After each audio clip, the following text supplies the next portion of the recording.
Alrighty. You ready? Hi, my name is Veronica and I'm here at Dealey Plaza. It's January 2012. I'm with the Occupy movement, Occupy Dallas, or like it. And basically we're just out here today filming, gonna ask some questions, get some answers from some people on what their thoughts are on John F. Kennedy and the world and how we see it today. And also to talk a little bit more about Occupy and where the movement is going. We've got a lot of plans coming up for this year, so just because the camp's not up doesn't mean we're still not occupying. So you've been with Occupy since day one? Yeah, since actually negative day 2. I came on the meetings that they were having before they were getting ready to start the occupation, and just really fell in love with the movement. Was originally just going to sign up to do some broadcasts and do some interviews, and I ended up sleeping there the very first night and stay there for 40 days, 40 nights afterwards. Some people think, it's pretty windy, that the whole movement has been co-opted. You and others disagree that have been on the actual ground talking to real people. Tell us about some of the real aware people that you have met in this protest. Yeah, I think for people to say that, you know, a small group of individuals or anybody would be able to stop a movement this big is just, you know, delirious. There's no way that you could stop a movement this strong. One thing that Occupy has really done is encouraged people to start doing individual actions and acting on their own as individuals. And it's inspiring people to stand up and start asking questions. So more and more I hear stories every single day about teachers, people that are retired, students that are just saying no more, and what am I going to do today to stand up and fight for my basic freedoms, basic rights that we here in America take for granted. And it was the Occupy movement itself that catapulted you to becoming more active. Yeah, I was already, you know, a young activist. I'd already worked for some environmental campaign groups. I was always very aware of what was going on with the environment and social issues around the world. But this right here, it just gave me an opportunity to jump in with a whole bunch of like-minded individuals that were ready to also seek change and take action. What issues do you want to bring up right now that you want people to think about, some of the issues you've been raising? Yeah, so one of the big things is bringing back to community, you know, focusing on your community within. You don't have to live your life in fear of government and what's going to happen. I know the NDAA bill is something on everybody's minds as well, but I think more focus is if you start to learn and meet your neighbors and know who they are, introduce yourselves to them, then you feel a little bit more comfortable at home when you're getting that knock on the door by somebody saying, hey, you know, we've got questions. So the way Occupy was a great exercise to doing that. I mean, here we have people tenting next to one another. Yeah. Some may stink, some may not, but there'll have to be some sort of agreement. You realize really quick how much you love people when you share tents with people and that aren't showering and, you know, kind of coming together. But you met, you know, I met homeless people with, you know, that basically had been, every door had been shut on them their entire lives, and here we were. We're not only opening a door, we're opening a tent, you know, to the outside, you know, just giving them their rights and letting them learn their basic freedoms. And so they're standing up for themselves. Because of that, we've managed to get homeless people into housing, you know, having them fill out whatever right documentation is needed to kind of get them set up and situated.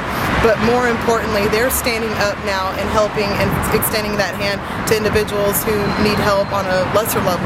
So some of the things that happened in New York scared a lot of people, the police brutality. It scared some people so much they didn't want to go down to the protests. Right. Would you say that fear is justified? How was the police response in Dallas? Yeah, I think the police response in Dallas has always been fair and accurate. I think that they came on board. They initially were leading us on our marches and our events. They were at the meetings before Occupy even started, and were basically saying, like, you know, as long as we follow within the guidelines, obviously you don't want to be disruptive and, you know, cause chaos. And I think that I can understand people's trepidations for wanting to come out, you know, because you don't want to get arrested. Right. But at the same time, you know, I'm a young female and I've been a part of it since day one. I did almost get arrested once, you know, for picking up a megaphone, but it was nothing that couldn't be handled in that situation. But more importantly, I think we're moving more into information and packing that information in and raising awareness. So the police have pretty much, aside from the raid, which is a little excessive, aside from that, it's been really We have seen a major resurgence in a lot of female protesters in this movement. Yeah, that's one thing I could definitely say about Dallas, is you've got a lot of girls here that are not afraid to stand up and tell you how they're feeling. You've got a lot of strong females here just ready to stand up. And I think really what it was is that we all know how to stand up and complain and kind of, you know, say, hey, yell out with this, but, you know, we're upset or angry about something. But the key to this movement has been now offering solutions. Right.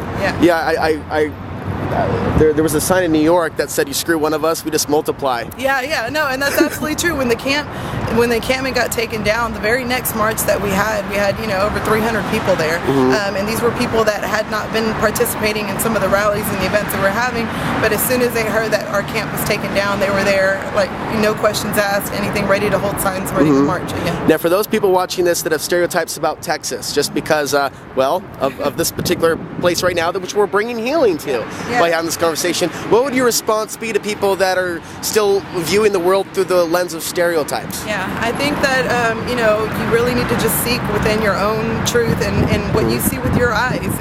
You are seeing what's real, and what's happening is real. It is really happening. This isn't just a movement about a bunch of crazy, erratic people that just got up one morning and said, hey, we're going to go disrupt the world. It was the world was being disrupted. A group of people got up and said, we're going to stand up and stand for the rest of the people here so that we do have a world to live in. And, that does go back to John F. Kennedy. He saw what was going on. He saw the corruption in our government and kind of the way that it was going. And he sort of tried to take that upon himself to bring awareness. Unfortunately, at that time, he didn't have the movement such as Occupy to back him up. And I noticed from one of your videos, you were working with some others that were working on organizing teach-ins for some of the other people protesting that didn't necessarily know about Monsanto, for example. Right. I noticed in one video you were doing a study with someone else, literally going over the documents in a tent. Yeah, going over the documents in a tent. That was a big part of this movement, and something that I really took upon myself, and I know a lot of people did, was education. A lot of people, you get angry and you fear the unknown. So we felt the best way to do that was to start teaching. A lot of our events and our marches now start off with an hour of teaching. We talk about exactly what it is that we're going to be protesting, exactly what we're going to be talking about, community outreach and all of that. It comes from within. So when you want to learn about something, first educate yourself, and when you have questions, don't be afraid to ask. So you're going to DC in a couple of weeks for the big Occupy January 17th. What are some of the issues that need to be raised? Yeah, I think some of the main things that are going to happen is, number one, a lot of the Occupies from nationwide will be there for that event. So it's going to be an opportunity finally for all of us occupiers around the world to get together and unite. We're going to come together with the list of demands. I think first and foremost is obviously getting corporate lobbying and that big money out of our government. We need to stop that immediately. Once we stop the funds flowing in from our politics, from corporations, then we can start to focus on all the other issues that everybody else wants to stand up for. Yeah, so what I was saying is that basically we had an occupier that went to jail for an action, kind of unrelated but related to this. He had the full SWAT gear, all of it, all black on black on black. He was also at the Occupy Houston, the Occupy the Ports event, wearing the same uniform. And, black shield, black goggles, everything full on decked out. And so what we decided to do to build awareness in downtown is that we came out one day and I sat on his shoulders and just held the peace sign. And we just kind of walked around kind of melodically and just very quiet, not saying anything. You could see the people kind of just walking by, kind of looking at us like, what are y'all doing? Had a sign that basically said, would you want this guy to come pick you up? At that time, the NDAA bill was, circulating. A lot of people were becoming more and more aware of it. So we just wanted to say, hey, is this the guy you want patrolling your streets? And then we had another sign that said, ask us why we occupy.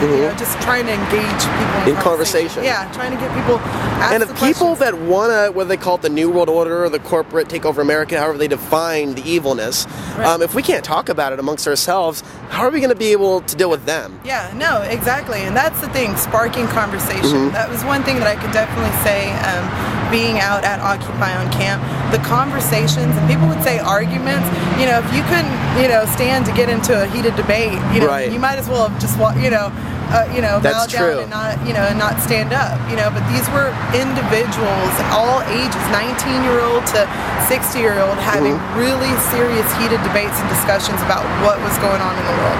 And they were coming to resolution, and at the end they were shaking hands, buddy, and, go have a cigarette and chill for the night,